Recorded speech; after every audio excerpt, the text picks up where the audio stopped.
Hey guys, some really interesting stuff is going to be happening. We're getting some bot changes on January 31st, so quite a few characters are going to be getting some buffs, which I think it's really good.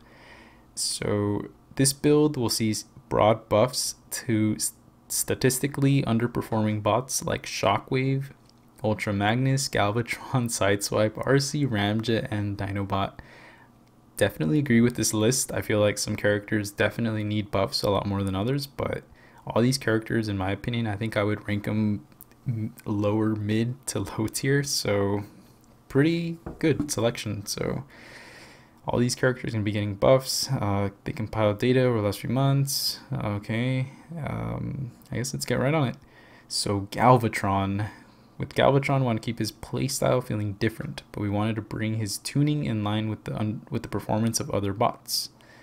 To that end, we quickened his charge time and made sure that players felt rewarded for going through the effort of becoming fully charged. That's definitely true. The way Galvatron currently is, you kind of have to hold your block at a distance for quite a few seconds. And if you just want to, be that person that holds it, you're going to get hit by a couple of ranged attacks. I mean, you're going to be blocking them, but you're still taking damage. I just feel like that took quite a while to charge up, but it looks like that's going to be changing. And overall, I felt like his damage wasn't that good either, and some other changes as well, so glad he's getting a buff. His dark energy time has been reduced by 50%. His base projectile damage has increased by 30%. He's gained 20 block proficiency. Increased dark burn damage by 20% at all levels. That's really good. His special one, stun chance, has increased to 60% when fully charged. And his dark energy charges are locked for the duration of his special 2. That's something I hated so much, is I would charge up to like 30 to the 30 charges, and then I would go in for a special 2, but by that time you kind of had to do it like really fast, go into a special 2 combo really quickly, otherwise right before his blast the charges would expire, so it'd be like it would do like super low damage. So I'm glad that this is getting changed. I feel like with a lot of these characters, this is definitely going to pull them up from being like down in like the lower tiers, so probably like mid to high tiers. Galvatron, I think, being one of them, so we'll just have to wait and see just how good he is on January 31st, I guess, when everything goes live. Let's see, Ramjet. All his burns last 20% longer. He has a chance to stun a burning opponent with a heavy attack. The chance to stun a burning opponent with a heavy attack has increased to 100%.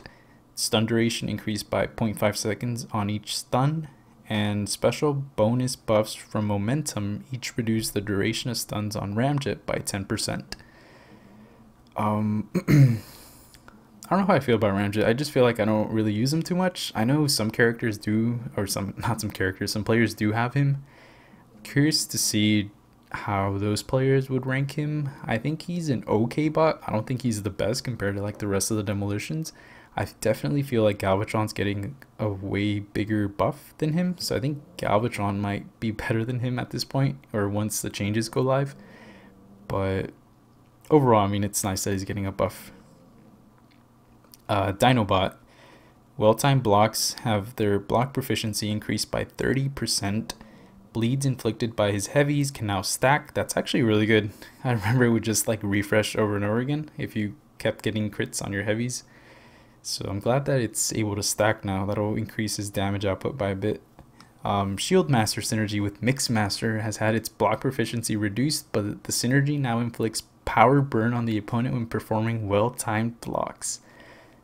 Wow, it's actually a really good one, Shield Masters, and I'm assuming this is going to be the same for Mix Master, so a synergy buff to Mix Daddy, that is awesome, and to Dinobot, so I think that's really good. That's going to make him really good. I don't really play with these guys too much. I know some of you guys that have played like Contest of Champions probably know a lot more of the well-timed blocks. I get it every now and then. I'm not good at it, but I feel like depending on the amount of power burn that this can do, it can make these characters like really good. Let's see, Sideswipe. So let's see, he lacked damage output, so he went in and gave him some burst of damage and increase the chances for him to land important hits. Okay. They increased his power gain when sidestepping range attacks by 20%. They increased the stun duration by 0.5 seconds. His evasion strength is now increased by 20%. His special 2's missile now inflicts burn, dealing 60% of attack over 6 seconds, and his special 3 will now burn for 80% of attack over 6 seconds. I'm wondering if they're increasing like the damage, overall damage on his special 2 and his special 3. If that's the case, this could make him a little bit better. That power gain is going to be really good on him. Other than that, I mean, he's okay, I guess. He's definitely going to be better than he is now. Ultra Magnus. Alright, his signature ability and lack of burst potential has hampered this important bot for a while. He got a new signature ability, so completely reworked.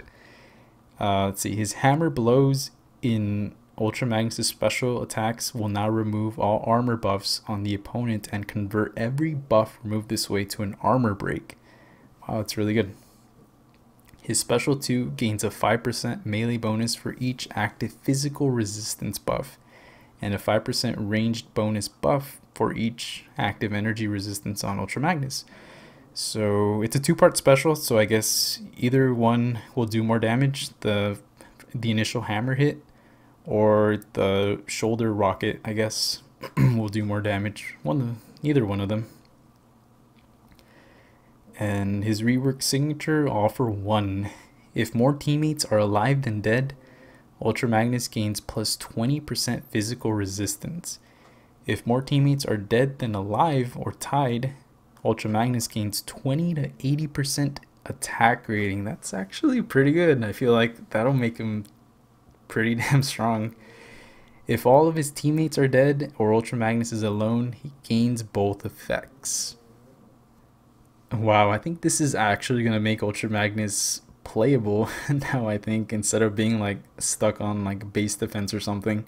That attack rating is going to be pretty big, especially if you're using him like in story missions or something like that. You can just take him alone with you and he'll get that crazy physical resistance or 20 to 80% attack rating. That's actually really huge.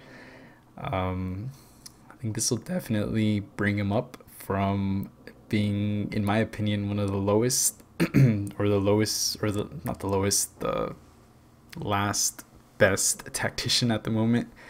But yeah, I'm really glad that they reworked his signature, because his old signature honestly didn't make any sense. So he's been revived.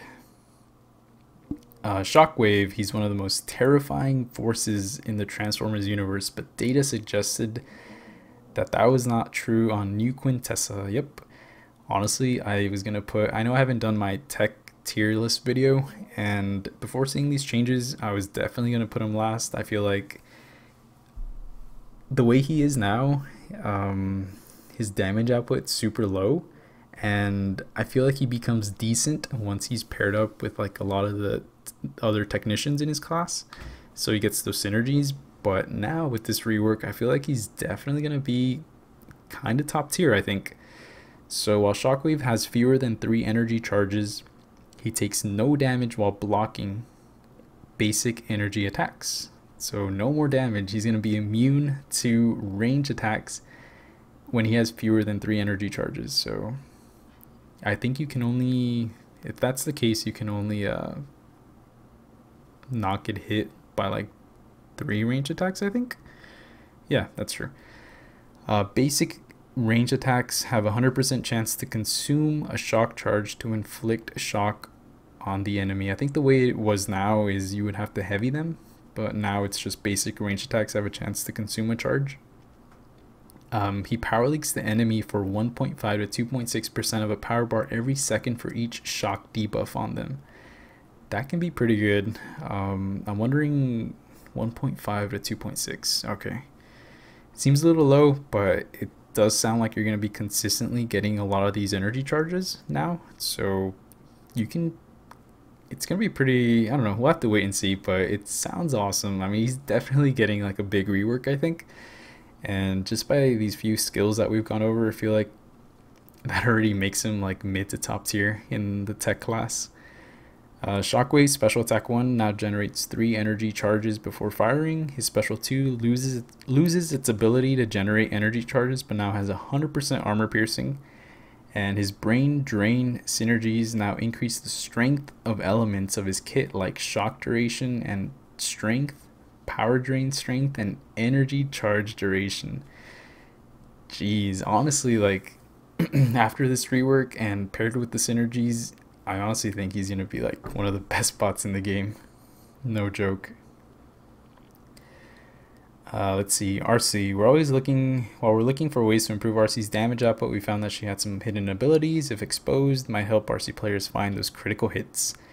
So I didn't know this, but Arcee's hidden ability to gain 30 to 50% crit rate against dashing opponents has now been exposed. Wow. I think that's true actually, because sometimes when I go up against Arcee in alliance missions and I dash at her, like I'll do like 2 range attacks and pray that she doesn't evade one, and I'll go in for a dash, but by then she's already evaded, and then her next like 5-hit combo like crits me for every single hit. So I'm like, what the heck? So I guess this has been the culprit behind that. But yeah, it's good to know now, I guess. And all of Arcee's bleed effects can now stack multiple times. That's really good.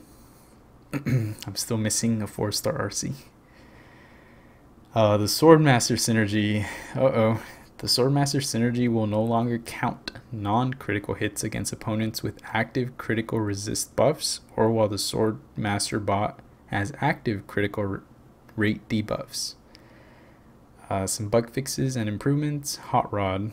He can now generate critical rate buffs during his special attack 3. I don't think that's major. I feel like he only hits the opponent like 3 or 4 times, so I don't think it's going to be too huge or too impactful. Rhinox, his shield will no longer punish players with boosts, relics, or masteries that raise their bot's attack rating. This one's been kind of annoying, and this is one that I've been kind of dealing with, especially like in alliance missions. I don't know, it's just the way his shield is, the way it works with like the masteries and stuff. You sometimes find yourself getting shocked more often than not.